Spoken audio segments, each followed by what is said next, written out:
Retirement, for me, was not a passive verb. It was an active, ongoing project of cultivating peace. After 25 years as a police sergeant and 20 as a canine handler on the gritty streets of Bridgeport, Connecticut, I had earned my quiet. My husband, Bill, and I had chosen the small, picturesque town of Westport for this final, peaceful chapter of our lives.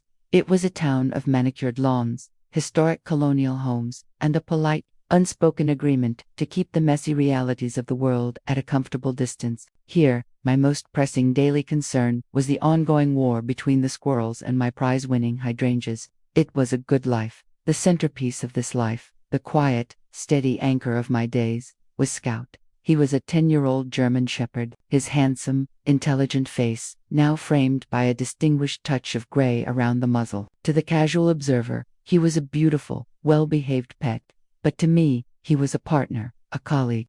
He was the other half of my soul, the silent, steadfast being who had walked into danger at my side more times than I could count.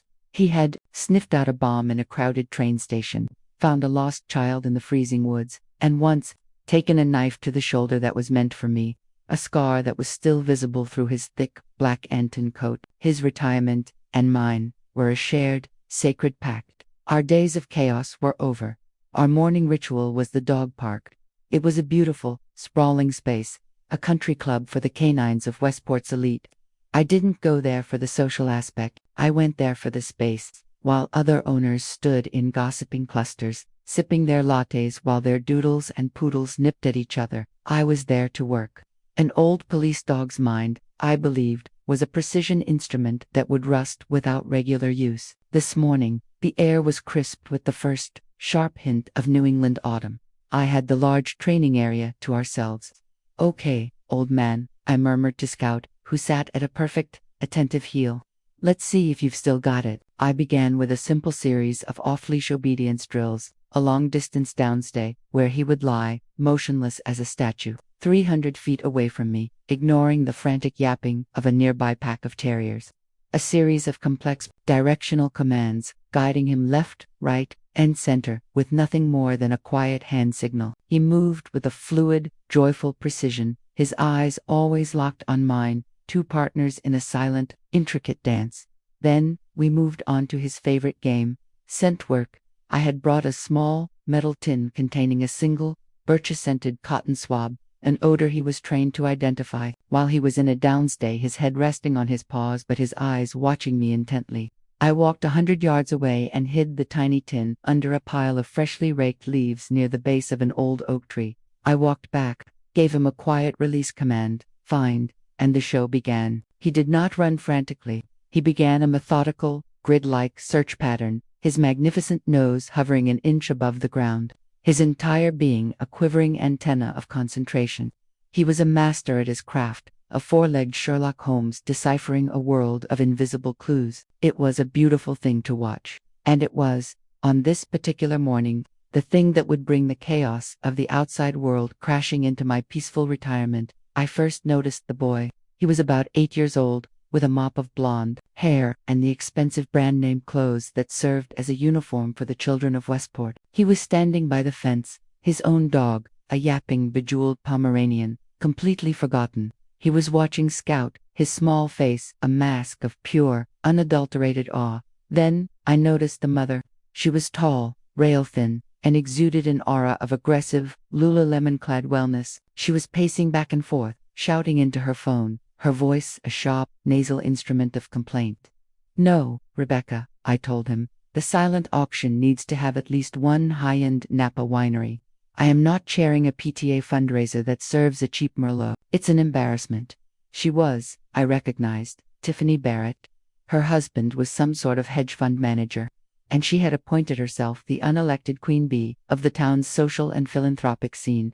She was a woman who was accustomed to getting her way. I put her out of my mind and focused back on Scout. He had reached the oak tree, his tail giving a single, almost imperceptible wag. He carefully nudged the pile of leaves with his nose, then lay down, his body perfectly still, his nose pointing directly at the hidden tin. "The signal, good boy," I said, my voice full of a pride that never seemed to fade.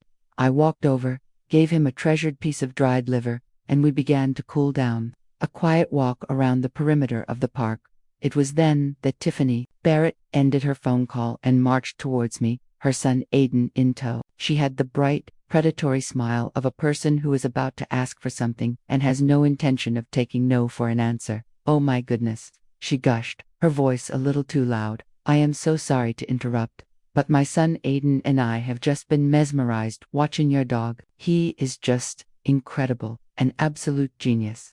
"Thank you," I said, my voice polite but reserved. "He's a good boy." Scout, sensing a stranger, moved to stand slightly behind my leg, his posture relaxed but observant. "Good," Tiffany said with a dramatic, tinkling laugh. "He's not good, he's a prodigy. The way he was finding that thing you hid, it was amazing. I've never seen anything like it." She placed a perfectly manicured hand on her son's shoulder. "Aiden here. He's a very, very special boy, very sensitive. The school psychologist says he has a profound, almost spiritual, connection with animals." I looked down at Aiden, who was now staring at Scout with a look of intense, covetous desire. It was not the gentle, curious look of a child who loved animals. It was the focused, acquisitive look of a child in a toy store who has just found the one, single, perfect toy he must have. "And the way Aiden has been watching your dog," Tiffany continued, her voice dropping to a confidential, conspiratorial tone. "It's like they have a bond already, an instantaneous, deep, and truly therapeutic connection. I've never seen him react to an animal like this before. It's a sign." I felt a small, cold knot of dread begin to form in my stomach. I had been a cop for 25 years. I knew how to read people, and I knew, with an absolute certainty, that this was not a friendly chat about a dog. This was the preamble to an acquisition. This was a hostile takeover bid, cloaked in the language of New Age psychobabble. "He is a very special dog," I said, my voice now a little cooler. "Exactly," she said, her smile widening.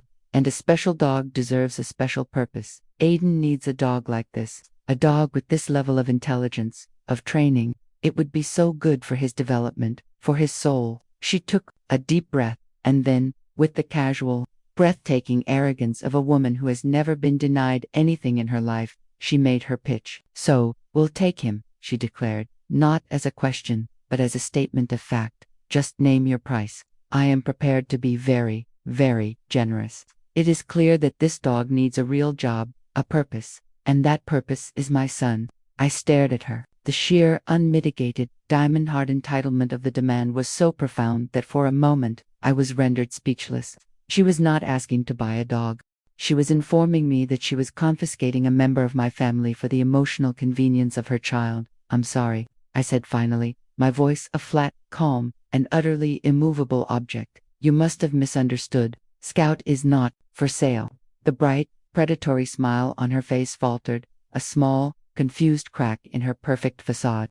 She was not accustomed to the word no. "Not for sale," she repeated, as if I had just started speaking in a foreign language. "That correct," I said. "He is my retired partner. He is a member of my family. He is not, and will never be, for sale, under any circumstances." I thought that would be the end of it. A simple, clear, and absolute refusal. But I was dealing with a creature whose entire worldview was built on the premise that her desires were universal law.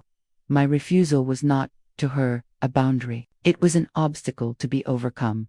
"Now, don't be silly," she said, her voice now taking on a tone of condescending, faux sympathy. "I understand. He's a sweet dog, and you're attached to him, but you have to be practical." She looked me up and down, her gaze taking in my simple, practical clothes, my 66-year-old face. "You're an older woman, living alone, I presume."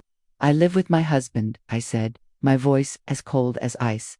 "Of course," she said, waving a dismissive hand, the detail irrelevant to her. "But still, a dog with this level of energy, this need for stimulation, it's a lot for a person of your vintage, and I am talking about a significant amount of money, life-changing money. Enough for you to be comfortable for the rest of your years." She was not just trying to buy my dog, she was trying to buy my dignity. She was painting a picture of me as a lonely, impoverished old woman who could be bought off, who would surely trade a decade of loyalty and love for a fat check. "My husband and I are quite comfortable, thank you," I said. my voice now completely devoid of any warmth, and my vintage is more than capable of handling a 10-minute scent work exercise. The answer is no, Mrs. Barrett. The conversation is over.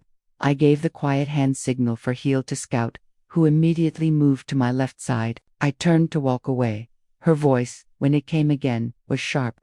The false sweetness completely gone, replaced by a hissing, indignant fury. "You are being an incredibly selfish old woman," she snapped at my back. "You are denying my son a therapeutic tool that he needs. I will not forget this." I did not turn around. I did not dignify her threat with a response.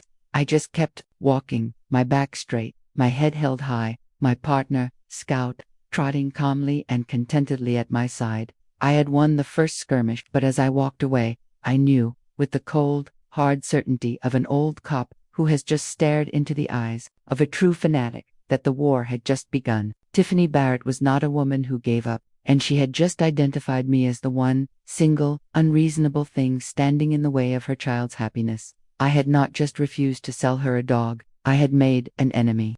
And I had a sinking feeling that my quiet, peaceful retirement was about to become a thing of the past. For a few blissful days after the dog park encounter, I allowed myself to believe it was over. I filed the incident in the mental cabinet I reserved for the bizarre, uncategorizable absurdities of human behavior, alongside the time a suspect had tried to bribe me with a stolen parrot, and the time a city councilman had reported his garden gnomes as missing persons. Tiffany Barrett, I reasoned, was a creature of momentary, intense, and fleeting obsessions. She had made her audacious demand, she had been firmly and politely refused, and she would now, surely, move on to her next great cause. Whether it was banning gluten from the elementary school cafeteria or demanding a new, more aesthetically pleasing type of recycling bin for the town, I was wrong. I had misjudged my opponent. I had assessed her as a common suburban narcissist, when in fact, she was a grand master of the art, a black belt in the dojo of weaponized entitlement. I was not dealing with a fleeting obsession. I was dealing with a zealot. The first skirmish of her new campaign occurred a week later, at the local Whole Foods. I was in the produce section, contemplating the existential merits of organic versus conventional kale, when I heard a familiar, tinkling voice. "Helen, oh my goodness, what a coincidence." I turned. There was Tiffany, her shopping cart artfully arranged with a photogenic bounty of organic produce, her son Aiden trailing miserably behind her. Her smile was as bright and as predatory as it had been at the dog park. "Tiffany," I said, my voice a neutral, flat plane. "Hello, I am so glad I ran into you," she said, her voice a conspiratorial whisper, though it was loud enough for the half-dozen other shoppers in the aisle to hear. "I wanted to apologize if I was a little intense the other day. It's just, when I see a connection like the one Aiden had with Scout, a mother's instinct just takes over. You know, she was performing."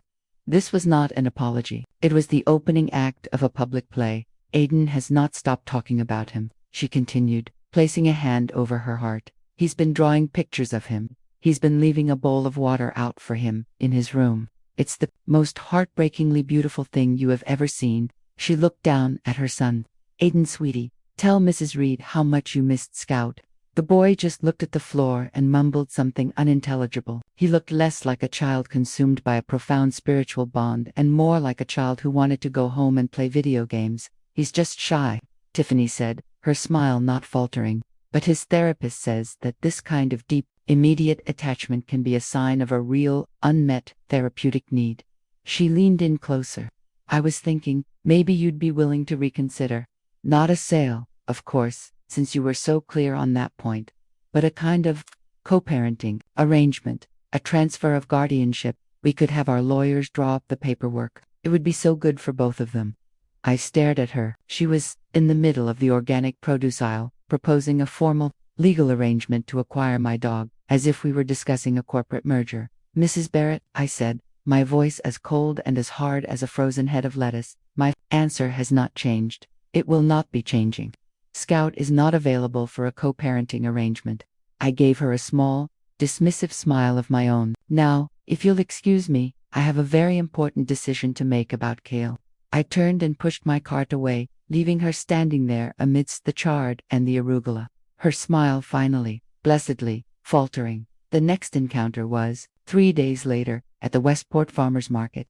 This time, she was not alone. She was with her court, a trio of other women who were her lieutenants in the PTA army. I was buying a jar of local honey when she descended upon me, her squadron flanking her. "Helen," she chirped, her voice a beacon of false friendliness. "There you are, girls. This is the woman I was telling you about. This is Helen, the owner of that amazing German Shepherd, Scout." The three other women all turned to look at me with identical, curious, and slightly judgmental expressions. "Helen," Tiffany continued, her voice now full of a pained, public sincerity, "we were just talking about you, about the situation, and my friends, they agree with me. They think you are being a little short-sighted." One of the other women, a blonde with the face so taut with Botox it looked like it might shatter, chimed in. "My Braden had a similar connection with a therapy pony once," she said, as if this were a common problem. "We ended up buying the pony. It was the best decision we ever made for his emotional development."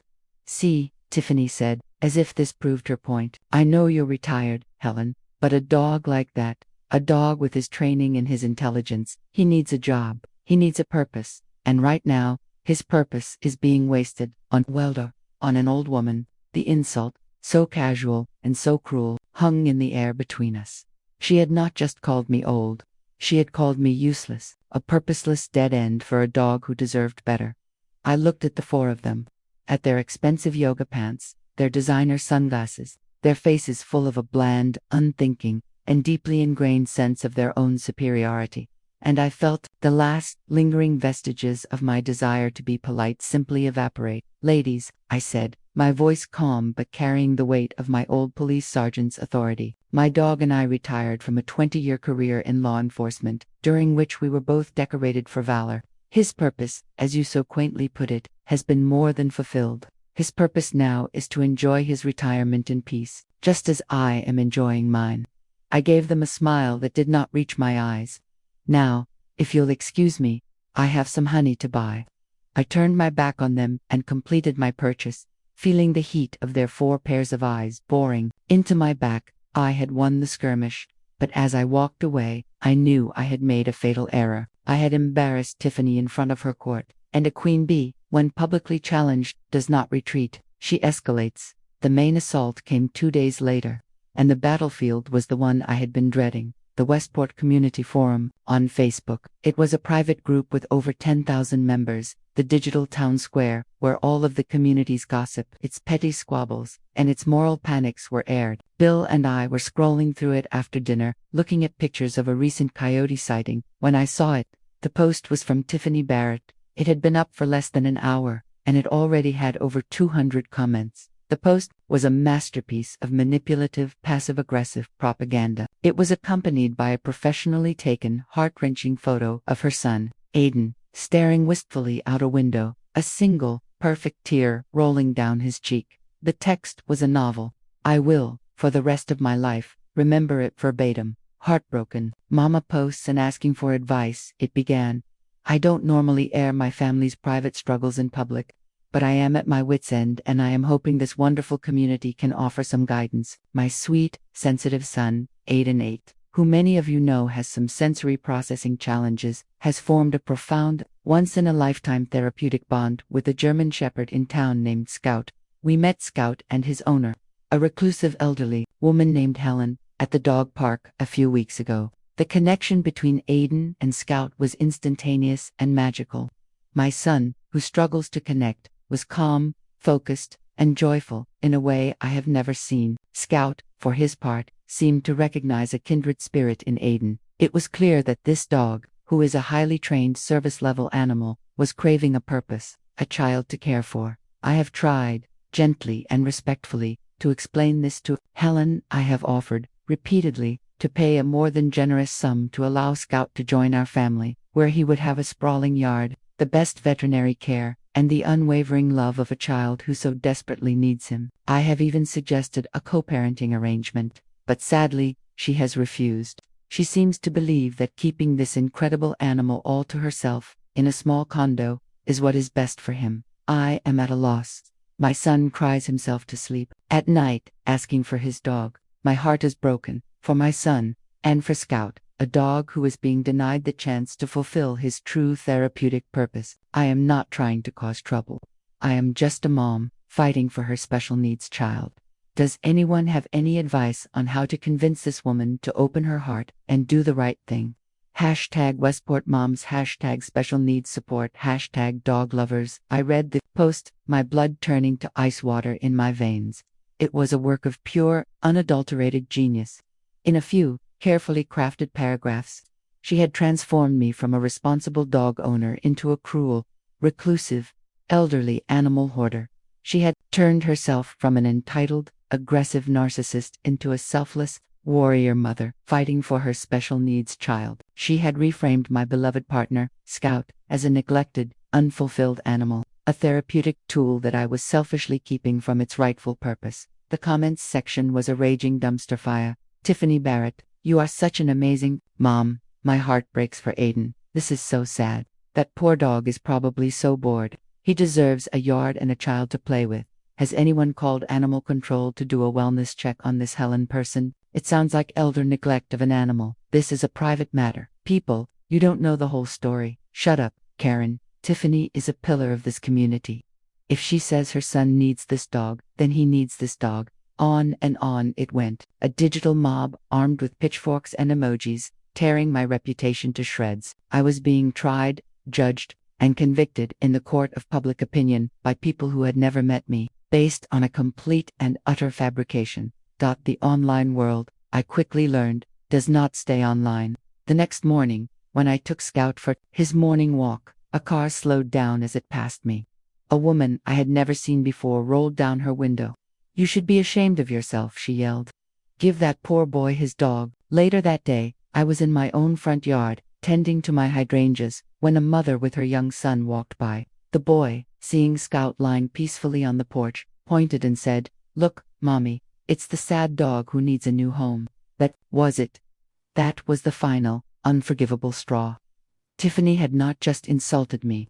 She had not just harassed me. She had now actively endangered my dog by making him a public spectacle, a target for the misguided intentions of strangers. My strategy of polite refusal and dignified silence had failed spectacularly. It was time for a new strategy. That night, I sat at my laptop, the hateful, ignorant comments of the Facebook forum still burning in my mind. Tiffany had brought this fight into a public arena, a theater of public opinion. She thought it was her stage. But she had made a critical, fatal error. She had no idea that I, the quiet, reclusive, old woman, had spent a lifetime mastering the art of command, of strategy, and of controlling a hostile crowd. She wanted a public spectacle. Fine, I would give her one. I opened the Westport Community Forum. I scrolled down to her post, and I began to type my reply. It was not a defense. It was not an argument. It was an invitation. "Hello everyone," I wrote. "My name is Helen Reed, and I am the owner of the German Shepherd Scout. I have been following this discussion with great interest. In light of the significant community concern for my dog's well-being and purpose, I would like to make an announcement. As a retired, 20-year veteran of the Bridgeport Canine Unit, I will be hosting a free canine safety and public training demonstration this Saturday at 10 a.m. on the town green. I will be demonstrating the kind of specialized training a working police dog receives, and I will be happy to answer any and all of the community's questions about Scout's history, his training, and his current role." I paused, then typed the final, beautiful, and most important sentence of all. "I would especially like to invite Mrs. Barrett and her son Aiden to be my special guests. I would be honored to give Aiden a chance to demonstrate the profound, therapeutic bond he shares with Scout in a public setting for everyone to see." I hit post. The trap was set. The gauntlet had been thrown, and I knew, with an absolute certainty, that her ego would never, ever, allow her to refuse. The moment I hit the post button on my reply in the Westport Community Forum, the digital world, which had been a hostile territory for the past week, seemed to hold its breath for a moment. Then, it exploded. But the nature of the explosion had changed. The narrative was no longer Tiffany Barrett's alone. I had entered the arena. My post, with its calm, professional tone and its open invitation, acted as a lit match in the dry, gossipy tinder of our small town. The comment thread, which had been a one-sided tribunal condemning my character, fractured into a dozen different arguments. Tiffany's supporters were ecstatic. They saw my post as a public surrender, a sign that the pressure from the community had worked. Tiffany herself was the first to reply, her comment a masterpiece of magnanimous, triumphant condescension. "Thank you, Helen, for finally agreeing to do the right thing and engage with the community on this important issue. Aiden and I are so looking forward to Saturday. We will be there, in the front row, to support you and to help Scout begin his healing journey." This is a wonderful first step. His healing journey. The language was so delusional, so steeped in her own fabricated narrative, that it was almost sublime. She was completely, utterly, and beautifully oblivious to the fact that she was not accepting a surrender. She was marching her army directly into a perfectly prepared ambush. The skeptics in the forum were now emboldened. "Hold on," she said. She was a canine handler. "This just got interesting. A public demonstration. This is either going to be a total disaster or the most brilliant power move I have ever seen. I'm bringing popcorn." The battle for public opinion was now a simmering stalemate. The final verdict would not be rendered here, in the cowardly realm of anonymous comments and angry face emojis. It would be rendered on the town green, in the harsh, unforgiving light of a Saturday morning, in front of a jury of our peers. And that was a courtroom where I, not Tiffany Barrett, held the advantage. Bill, my dear sweet husband, who had been watching me navigate this bizarre social media minefield with a look of profound marital terror, finally read my post. He looked at me, his eyes wide. "A public demonstration? Helen, are you insane? You're going to put yourself on a stage with that woman. She'll eat you alive." I just smiled, a calm, steady smile that he hadn't seen since my last day on the force. "Bill, my love," I said, patting his hand. "That woman thinks she's walking into a PTA meeting. She has no idea she's just accepted an invitation to a tactical operation." For the next 4 days, I prepared. My quiet, peaceful retirement was over. I was back on the job. My house became an incident command post. The upcoming demonstration was not a simple dog training session. It was an operation, and I planned it with the same meticulous, detail-oriented precision I would have used for a higher-risk warrant service. My first call was to my undercover asset. I dialed the number of a young, smart, and fiercely loyal police officer in Bridgeport named Dave Miller. I had been his training sergeant years ago, his mentor, Sergeant Reed. He answered, his voice full of a surprise and a warmth that made me smile. "To what do I owe the honor?" "Don't tell me you're coming out of retirement to show us old-timers how it's done." "Not quite, Miller," I said. "I have a civilian situation, and I need a favor from someone with a good set of lungs and a talent for acting." I explained the entire, sordid, and utterly ridiculous story. The entitled mother, the coveted dog, the social media campaign. There was a long silence on the other end of the line, and then he burst out laughing. "You're kidding me, Sarge. A therapeutic bond? That's a new one." "It's not funny, Miller, it's a threat," I said, my voice serious. "This woman has harassed me, she has slandered me, and she has made my dog a public spectacle. The strategy of de-escalation has failed. It's time to neutralize the threat with a public display of overwhelming tactical superiority." "Understood, Sarge," he said, his own voice now snapping into a familiar, professional focus. "What's the mission?" I laid out his role in the final, crucial phase of the demonstration. He was to attend in civilian clothes, to blend in with the crowd, and, at my specific, nonverbal signal, he was to create a verbal disturbance, a single, loud, aggressive shout. He was to be the mock threat that would trigger Scout's defensive training. "You want me to yell at you in front of 100 suburbanites in Westport?" he asked, a note of pure, unadulterated joy in his voice. "Sarge, it would be my absolute honor." My undercover asset was in place. Next came the practice, the run-throughs. Every morning that week, I took Scout not to the territory of the dog park, but to a quiet, secluded field on the edge of town. And we trained. I re-honed his scent work, the skill that had so mesmerized Aiden. I wanted it to be perfect, a display of almost magical intelligence. I used 3 different scents, hiding them in increasingly difficult locations. He found them every time, his performance flawless, his reward a piece of dried liver and my quiet, heartfelt praise. Then, we practiced the obedience, the crisp, instantaneous responses to my quietest commands, the long-distance stays, the perfect, formal retrieve. I was sharpening the skills that would establish his credentials as a highly trained professional, not a common pet. And finally, we practiced the last, most important, and most dangerous command, the guard command. In our working days, this command was a signal for him to adopt a defensive, alert posture, to place himself between me and a potential threat, and to show his teeth, to issue a low, warning growl. It was a purely defensive, non-aggressive signal, but it was visually terrifying. A clear communication that a line had been crossed. I had Miller come up one afternoon to practice. In the middle of our obedience drills, on my signal, he let out a loud, angry shout. Scout, who had been in a relaxed heel, instantly transformed. His body went rigid, the fur on his back bristled slightly, and he moved, with a fluid, silent speed, to a position directly in front of me, his body a living shield. He did not bark, he did not lunge, he just stood there, his head low, his eyes locked on Miller, and a low, rumbling, and utterly terrifying growl emanated from deep in his chest. It was perfect. It was a display of pure, controlled, and defensive power. It was the visual evidence that would completely and utterly shatter Tiffany's narrative of Scout being a gentle, therapeutic lapdog. Okay, boy, that's enough. Out, I said, my voice calm. Instantly, the police dog vanished. Scout relaxed, wagged his tail, and trotted over to lick Miller's hand. Jesus, Sarge, Miller said, rubbing the back of his neck. I know it's just a drill, but that still scares the hell out of me. That's the point, Miller, I said, scratching Scout behind the ears. That has always been the point. The night before the demonstration, I was in my quiet, peaceful living room. Bill was reading a book. Scout was sleeping at my feet, his paws twitching as he chased dream rabbits. My work was done. My assets were in place. My strategy was sound. I had prepared for every contingency. My phone buzzed. It was a notification from the Westport Community Forum.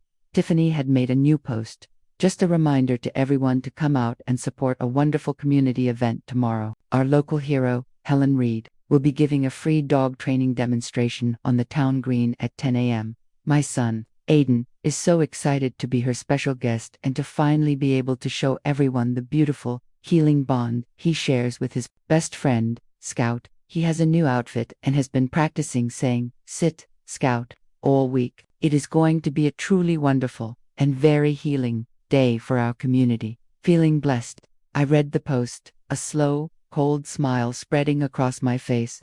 Her arrogance, her utter, blissful ignorance of the reality that was about to befall her, was a beautiful thing. She was walking into a public execution, and she thought she was the guest of honor. I looked down at my old partner, my friend, my family. He was the best-kept secret in this whole town. A decorated police veteran, a hero with a record of service a mile long, a creature of profound intelligence and unwavering courage, and this foolish, arrogant woman had, in her ignorance, mistaken him for a teddy bear that could be purchased. She had slandered my name, and she had objectified my partner. And tomorrow morning, in front of the entire town, I was going to introduce them both to the truth. The trap was set. The bait was taken. All that was left was for the curtain to rise on the final, public act of her own self-destruction. The Saturday of the demonstration dawned crisp, clear, and breathtakingly beautiful. A perfect, Chamber of Commerce New England autumn morning. The sky was a high, brilliant blue, and the foliage on the old maple trees surrounding the Westport town green was a riot of crimson and gold. It was a beautiful day for a public execution. Bill and I arrived at 9:30. The scene was already more surreal than I could have imagined. It seemed the entire town of Westport had turned out. The green was buzzing with a crowd of at least 200 people, a sea of Patagonia fleece and expensive stroller systems. They had brought lawn chairs and thermoses of coffee. My little dog training demonstration had become the hottest ticket in town, the suburban equivalent of a heavyweight prize fight. I was not the grandmotherly retiree they might have expected. I had dressed for the role I was about to play. I wore a pair of sturdy, functional cargo pants, polished black tactical boots, and a professional trainer's vest, its many pockets filled with the tools of my trade. I looked less like a woman who was about to discuss puppy socialization and more like a woman who was about to disarm a bomb. Scout trotted calmly at my heel, his demeanor one of quiet, focused professionalism. He was oblivious to the drama, but he could feel the tension in the air, and he was keyed into my every subtle cue. He was on the job. We both were.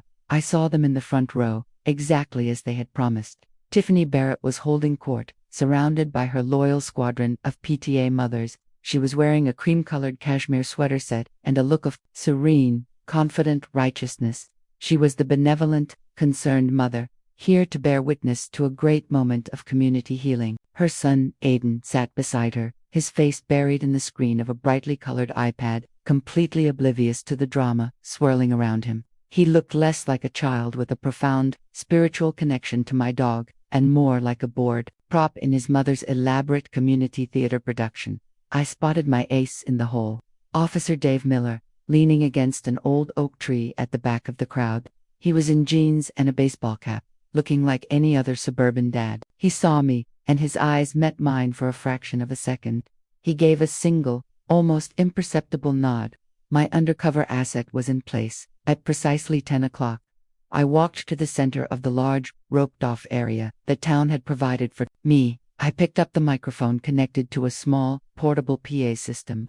A hush fell over the crowd. Showtime.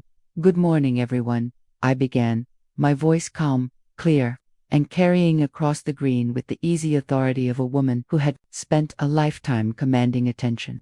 Thank you all for coming. My name is Helen Riley, and for the next hour, I'd like to talk to you about something I'm very passionate about, the partnership between humans and canines. For the first 20 minutes, I gave them a masterclass in responsible dog ownership. I used a volunteer, a goofy, lovable golden retriever named Gus, to demonstrate the basics of positive reinforcement training and how to safely approach an unfamiliar dog. I was charming, I was informative, I was winning over the crowd, establishing my credentials not as a crazy old woman, but as a knowledgeable, trustworthy expert. Then, I sent the friendly Gus back to his owner with a pat on the head, and I turned to the real reason we were all here.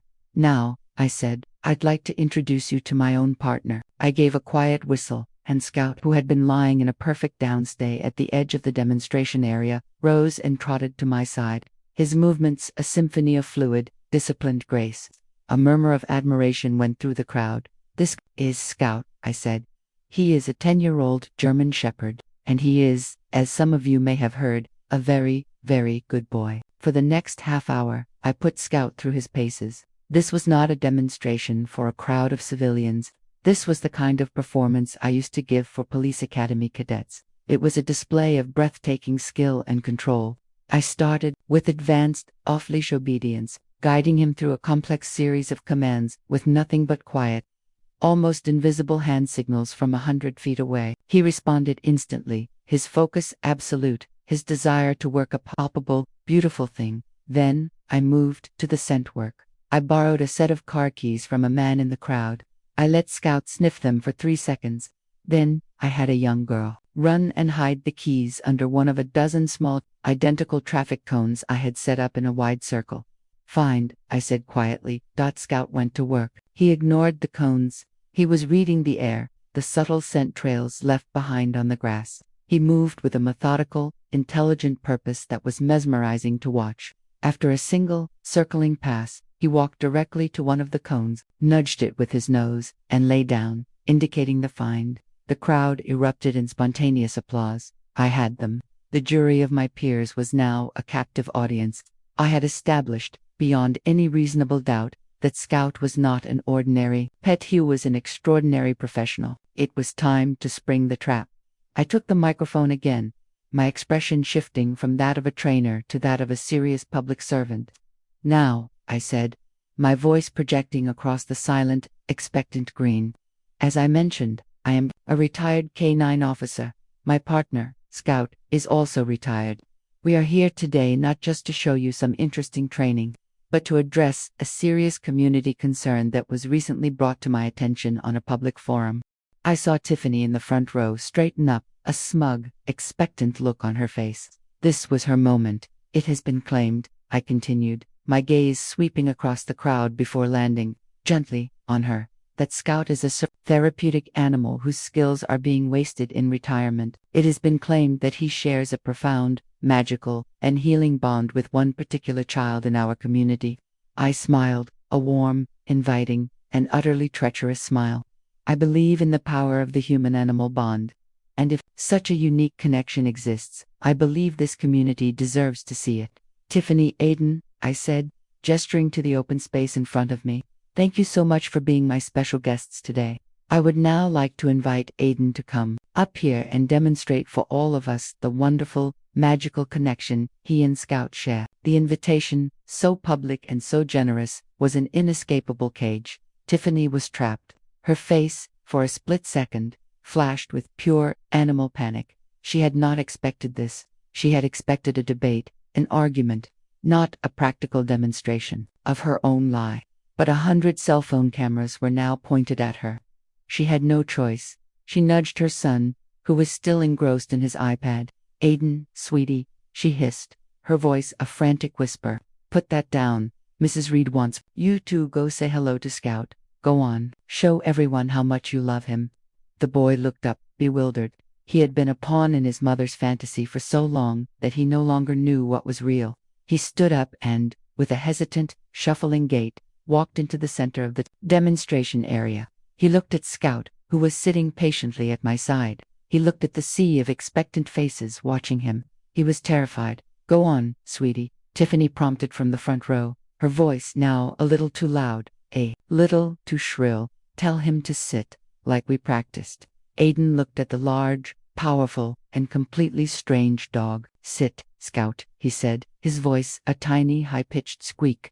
Scout, a dog trained for 20 years to respond only to the specific, clear, and authoritative commands of his single, trusted handler, did nothing. He didn't even look at the boy, he just looked at me, his ears pricked, waiting for a real command.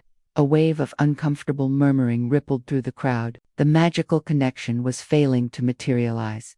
Be louder, honey, Tiffany called out, her voice now strained with a frantic, desperate energy. Aiden took a deep breath. Sit, he shouted, his voice cracking. Scout just blinked, his expression one of polite, canine indifference. He was a professional, and he did not suffer amateurs. Aiden now, on the verge of tears, took a hesitant step towards the dog, his hand outstretched, as if to pet him. And that was the moment I gave the signal, a subtle, almost invisible flick of my eyes to the back of the crowd. My friend, Officer Miller, playing his part to perfection, suddenly bellowed from the back of the crowd. Hey, what do you think you're doing? His voice was a sudden, explosive, and aggressive roar, a perfect imitation of a potential threat. The change in Scout was instantaneous. It was profound. It was terrifying. In less than a second, the calm, placid show dog vanished. In his place was Canine Officer Scout, a creature of pure, coiled, and defensive power. He did not lunge, he did not snarl. He simply moved, with a speed that was a blur, from his sitting position to a low, guarded crouch directly in front of my body, placing himself between me and the perceived threat. The fur on his back stood up, and from deep in his chest, he issued a single, short, and bone-rattlingly deep bark that echoed across the green. It was not the sound of a pet. It was the sound of a weapon. Aiden, who was still just a few feet away, shrieked. It was a sound of pure, unadulterated terror. He stumbled backward, fell, and then scrambled away, crab-walking in his haste to get away from the terrifying animal, and then ran, sobbing, into his mother's arms. The crowd gasped, a collective, shocked intake of breath. Out, I said, my voice quiet but firm.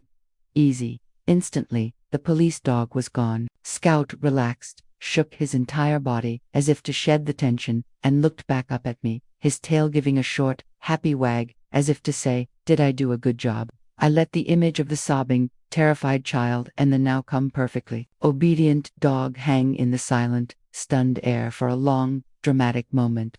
Then, I picked up the microphone. As you can all now clearly see, I said, my voice a calm, steady, and authoritative anchor in the sea of their shock. Scout is not a therapy pet for a child. He is a retired police dog with a highly specialized and deeply ingrained set of skills for defensive handler protection. He is not aggressive, but he is a trained guardian. I looked directly at Tiffany, who was trying in vain to comfort her hysterical, screaming son, her own face a mask of pure, abject humiliation. He is my partner, I said, my voice ringing with a final, unshakable authority. He is my family. and he is not, and he never will be, for sale. I did not have to say another word. The truth, in all its brutal, undeniable clarity, was right there for everyone to see. Tiffany Barrett's beautiful, manipulative narrative had been publicly, spectacularly, and completely annihilated by a single, perfectly executed bark. She knew it. Without another word, she scooped up her sobbing, traumatized son and fled, a queen in full, panicked retreat from the battlefield, the quiet, judgmental stares of the entire town following her like a spotlight. The demonstration was over, the threat had been neutralized, and the revenge was complete.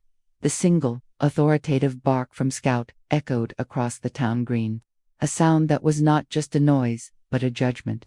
In its wake, a profound, shocked silence descended upon the 200 residents of Westport who had gathered to witness this strange suburban drama. The only sound was the high, piercing wail of 8-year-old Aiden Barrett, who was now scrambling away from my dog, his face a mask of pure terror, his expensive, brand-new outfit covered in grass stains. His mother, Tiffany, the architect of this entire farce, stood frozen for a moment, her own face a ghastly, pale tableau of disbelief and abject, public humiliation. The narrative she had so carefully constructed, the story of the magical, therapeutic dog and the sensitive, special boy, had just been vaporized in a single, explosive moment of undeniable truth. She had been exposed. Her lie was in tatters. I watched her, my expression calm, my heart beating a slow, steady, and victorious rhythm. I let the scene hang in the air for a long, pregnant moment. I let the entire town absorb the image, the screaming, terrified child, the powerful, controlled, and clearly not a toy police dog, and the foolish, manipulative mother who had mistaken one for the other. Then, with a quiet, calm command, I said, "Scout, out, easy." Instantly, the formidable guardian vanished. The police dog relaxed, the tension leaving his body in a visible, full-body shake. He looked up at me, his tongue lolling out in a happy, goofy grin, and gave a short, cheerful wag of his tail, as if to say, "Was that what you wanted?" The contrast between the two versions of my dog, the weapon and the partner, was the final, irrefutable piece of evidence. The crowd, which had been frozen in a state of shock, began to buzz, a low murmur of dawning comprehension, of shifting allegiances, of a public opinion turning on a dime. Tiffany knew it was over. She did not look at me. She did not look at the crowd. She just snatched her still screaming son by the arm, her face a mask of incandescent fury and shame, and she fled. She did not walk. She did not stride. She practically ran across the green, dragging her son behind her, a queen in full, panicked, and deeply undignified retreat from her own disastrous coup. The whispers and the hundreds of pairs of judgmental eyes that followed her were the final, brutal volleys in a battle she had already catastrophically lost.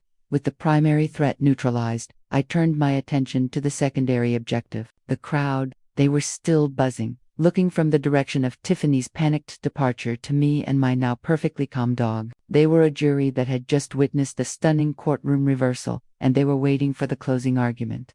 I picked up the microphone, my movements slow and deliberate.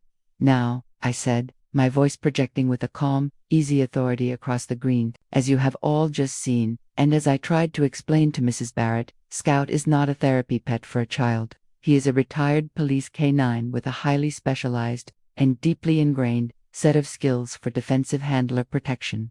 I looked out at the faces in the crowd, at the parents who had pulled their own small children a little closer. "He is not an aggressive dog," I continued, my voice taking on the reassuring tone of a teacher. "He is a professional. His actions are a result of years of training to respond to a perceived threat against his partner, me. What you saw was not an attack. It was a textbook, non-violent, defensive maneuver, a warning, and it is the single, clearest reason why dog like this, a dog with a history of real-world, high-stakes police work, should never, ever, be treated like a common pet." I paused, letting the lesson sink in. "I love this dog more than I can say," I said, my voice softening as I rested a hand on Scout's noble head. "He saved my life more than once, and I will spend the rest of his life ensuring that he has the safe, quiet, and respectful retirement he has so profoundly earned. He is my partner, he is my family, and he is not, and he never will be, for sale." The crowd, which had been silent and tense, now erupted in a wave of spontaneous and deeply relieved applause. It was not just applause for Scout's impressive skills. It was applause for the truth. It was the sound of my own community, the one that had been so quick to judge me based on a lie, now offering a full, public, and deeply satisfying apology. The official part of the demonstration was over. But as the crowd began to break up, a new, unexpected thing happened. People didn't just leave. They began to approach me. First came some of Tiffany's former allies, their faces a mixture of embarrassment and apology. Mrs. Reed, one of the Botoxed women from the farmer's market, said, her voice now quiet and respectful, "I am so sorry. I just believed her post. I had no idea. What you've done with that dog it's incredible." Then came the other dog owners, the ones who had been skeptical all along, their faces full of a newfound professional respect. "That was a masterclass in handling, ma'am," a man with a well-behaved Labrador said, shaking my hand. "You've given us all a lesson today." But the most important group was the parents. They approached me hesitantly, their own small children in tow, their faces full of a genuine, respectful curiosity. Mrs. Reed, a young mother, asked, "My son is so scared of big dogs. Could you maybe show him the right way to say hello?" And in that moment, I saw the true purpose of this entire, absurd ordeal. My revenge on Tiffany was complete, but the opportunity that had risen from the ashes of her social media campaign was far more important. I spent the next hour on the town green. Not as a retired cop, but as a community educator. I put Scout in a calm, relaxed downstay, and I brought back Gus, the friendly, goofy golden retriever, and I gave a real, practical, and deeply important lesson in canine safety. I taught a dozen wide-eyed children the importance of asking permission. I showed them how to let a dog sniff their hand before trying to pet them. I explained the difference between a happy, relaxed tail wag and a tense, anxious one. I turned a moment of public conflict into a classroom. I transformed the ugly, ignorant lies of one woman into a lesson of safety and respect for an entire community. The children, who had been taught by Tiffany's post to see my dog as a commodity to be acquired, were now learning to see him as a living creature to be respected. As the last of the families drifted away, their parting words, a chorus of "Thank you, Mrs. Reed, my friend, Dave Miller," finally ambled over, a broad, triumphant grin on his face. "Well, Sarge," he said, pulling off his baseball cap, "I think you just won the hearts and minds." "It wasn't a war, Miller," I said, though it had certainly felt like one. "The hell it wasn't," he laughed. "You just disarmed a hostile target, secured the operational theater, and launched a successful public relations campaign, all in under an hour. It was a textbook operation. The boys back at the precinct are going to love this." Later that day, I sat on my own quiet porch, a cup of tea in hand, Scout sleeping peacefully at my feet. I logged into the Westport Community Forum one last time. The landscape of public opinion had undergone a seismic shift. Tiffany's original post was now buried under an avalanche of new comments. I was there today. "Tiffany Barrett should be ashamed of herself. What Helen Reed did was pure class. I can't believe we all fell for that special needs story. That woman is a master manipulator." My kids learned more about dog safety from Mrs. Reed in 10 minutes than they have in their whole lives. She is a community treasurer. Tiffany Barrett's reign as the queen bee of Westport was over. She had been publicly, spectacularly, and completely dethroned, not by a competing act of cruelty, but by a simple, powerful, and undeniable demonstration of the truth. My quiet, peaceful retirement was over, I suspected. My phone had already buzzed with a call from the local elementary school principal, asking if I would be willing to do my demonstration for the third graders, but the new peace that settled over me was something deeper and more satisfying than the quiet I had originally sought. My revenge was not just in Tiffany's humiliation, it was in the gratitude of the young mother. It was in the respectful nod of the other dog owners. It was in the newfound confidence of a small child who had learned not to be afraid. I had not just defended my partner and my honor. I had, in the most unexpected way, found a new purpose, a new beat, and my small, quiet corner of the world was a little bit safer, and a little bit smarter, because of it. A year is a long time. It is long enough for the seasons to turn, for the raw, gossipy wound of a public humiliation to heal into a quiet, permanent scar in a town's collective memory. In the year that followed what the locals now wryly referred to as the Great Dog Demonstration of Westport, my life and my town had found a new and surprisingly peaceful equilibrium. The immediate aftermath of Tiffany Barrett's spectacular self-destruction had been a quiet explosion of social realignment. Her reign as the queen bee of the Westport PTA and the self-appointed arbiter of community standards was over, brought to a swift and brutal end, not by a rival, but by her own hubris. Her public lie, and her even more public exposure, had made her a pariah. The very friends who had once flocked to her side, the women from the farmers' market, now crossed the street to avoid her. Her name, once a symbol of influence, became a synonym for manipulative absurdity. The final chapter of her story in our town came to me, as most news did, through a conversation with Stan, our lovely old doorman, who was the unofficial chronicler of all the building's goings-on. "They're gone, Mrs. Reed," he told me, one morning, about 6 months after the demonstration, as he handed me a package. "The Barrett put the penthouse on the market last month, sold it at a loss just to get out quick. A moving truck came in the middle of the night. Gone. Heard they moved somewhere down south, Florida, maybe." There was no triumph in the news, no satisfying thrill of victory. There was only a quiet, somber sense of an ending. She had been a toxic presence, a bully who had mistaken my quiet life for weakness, and the consequences of her own actions had, in the end, simply erased her from our community. I felt a flicker of pity for her son Aiden, a boy who had been used as a pawn in his mother's pathetic war, and I hoped, with a genuine sincerity, that in their new, anonymous life, he would have a chance to just be a normal kid. But my own life, however, had moved in the opposite direction. I had not retreated back into my quiet, solitary retirement. The demonstration on the town green had an unintended and deeply profound consequence. It had turned me from a reclusive old woman into a local celebrity, a community asset.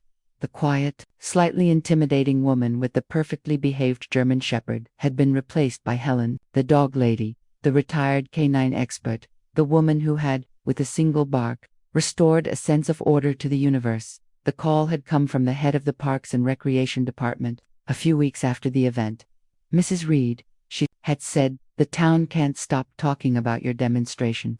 We've had dozens of calls from parents asking when you're going to do another one. We were wondering, would you be willing to make it a regular thing?" And so, the Westport Canine Courtesy Club was born. Every Saturday morning, from 10 until noon, I would hold an informal, free, and open to all gathering on the town green. It was not a formal training class. It was a community service, a place for dog owners to ask questions, to socialize their puppies, and to learn the basics of responsible, compassionate pet ownership. That it had become the new, central rhythm of my week, a purpose I had never sought but now cherished. My quiet, solitary retirement had been replaced by a life of joyful, chaotic, and deeply fulfilling community engagement. I was a teacher again, a mentor. My students were not rookie cops anymore. They were anxious new puppy owners, frustrated parents of unruly rescue dogs, and curious children who just wanted to learn how to be a good friend to their furry family members. This Saturday was no different. The green was dotted with a dozen or so of my regulars. I was helping a young, newly married couple with their beautiful but hopelessly energetic golden retriever puppy, Gus, the same one who had been my good-natured volunteer a year ago. "He just won't stop jumping on people," the young woman, Sarah, said with a frustrated sigh. "It's embarrassing." "He's not being bad, Sarah," I said with a smile, taking the leash. "He's being a golden retriever. His entire soul is made of pure, uninhibited joy. Our job isn't to crush that joy. It's to give it some direction." I spent the next 10 minutes showing them a simple, positive reinforcement technique to reward him for keeping all 4 paws on the ground. It was simple work. It was patient work. It was good work. Scout, my old partner, lay peacefully on a blanket in the shade, observing the proceedings with a look of serene, professional detachment. He was the club's unofficial mascot, a living example of what a lifetime of trust and clear communication could produce. Children who had once been terrified of his size now knew, because I had taught them, to approach him slowly, to let him sniff their hand, and to scratch him gently under his chin, his favorite spot. He would reward them with a quiet sigh of contentment and a slow, thumping wag of his tail. Late in the morning, As the session was winding down, a new family approached me. They were hesitant, almost shy. I recognized the man from my building. They had just moved in a few months ago. With them was their young son, about 10 years old, and a tiny, wriggling, 8-week-old German Shepherd puppy, who was currently trying to chew through his own leash. "Mrs. Reed," the man said, a hopeful, nervous smile on his face. "We're the Millers from 8B. This is our son, Josh, and this is Winston. He's beautiful," I said, my eyes softening at the sight of the clumsy, adorable puppy. "We were hoping," the woman said, "that we could join your club. Well, to be honest, you and Scout are the reason we got him." I looked at her, confused. "We were here," she explained, "last year, at the demonstration. We saw what Scout could do. We saw the way he works with you, the partnership you have, and we realized that's what we wanted for our family, a real, working partnership with a smart, loyal dog." She looked down at the chaotic puppy with a look of pure, unadulterated love. "We want to do it right. We want to learn. And we were hoping you could teach us." I looked from the eager, hopeful faces of the Miller family to the tiny, needle-toothed puppy who was now trying to untie my bootlaces. I looked over at Scout, my old, gray-muzzled hero, sleeping peacefully in the sun, and I felt a profound, full-circle sense of a peace so deep it was almost overwhelming. The whole, ugly, and absurd affair with Tiffany Barrett had started with a demand born of ignorance and entitlement. She had wanted to take my dog, to possess his skills without understanding the work, the love, the lifetime of partnership that had created them. She had tried to acquire a relationship as if it were a luxury handbag. And now, a year later, here was another family, inspired by that same display of skill, not with a demand, but with a humble, respectful request. They did not want to take my dog. They wanted me to help them build a bond with their own, just as strong, just as loving. My revenge on Tiffany had been a single, satisfying, and destructive act, but the true, lasting victory, I now understood, was this. It was the act of creation. It was the act of teaching. It was the act of taking the hard-won lessons of my own life and using them to help another family start theirs on the right foot. "Of course," I said to the Millers, my voice warm and my smile genuine, "I would be honored. Let's talk about crate training." That evening, Bill and I sat on our balcony, watching the last of the autumn sun dip below the horizon, painting the sky in shades of orange and purple. My life was not as quiet as I had planned for it to be. My retirement was not as solitary, but it was richer, more connected, and more full of purpose than I could have ever imagined. The battle with Tiffany had not just been a defense of my parking spot, or my dog, or my honor. It had been an unexpected, and ultimately, a wonderful gift. It had forced me out of the quiet fortress of my retirement and back into the world. It had reminded me that my skills, my experience, my lifetime of knowledge were not things to be packed away in a box. They were things to be shared. I had not just won a victory against a single, entitled woman. I had found a new leash on life, and every Saturday morning, on the green grass of my quiet, peaceful town, surrounded by the happy, chaotic, and wonderful world of dogs and the people who loved them, I was reminded that sometimes the most unexpected battles can lead to the most beautiful and most lasting peace.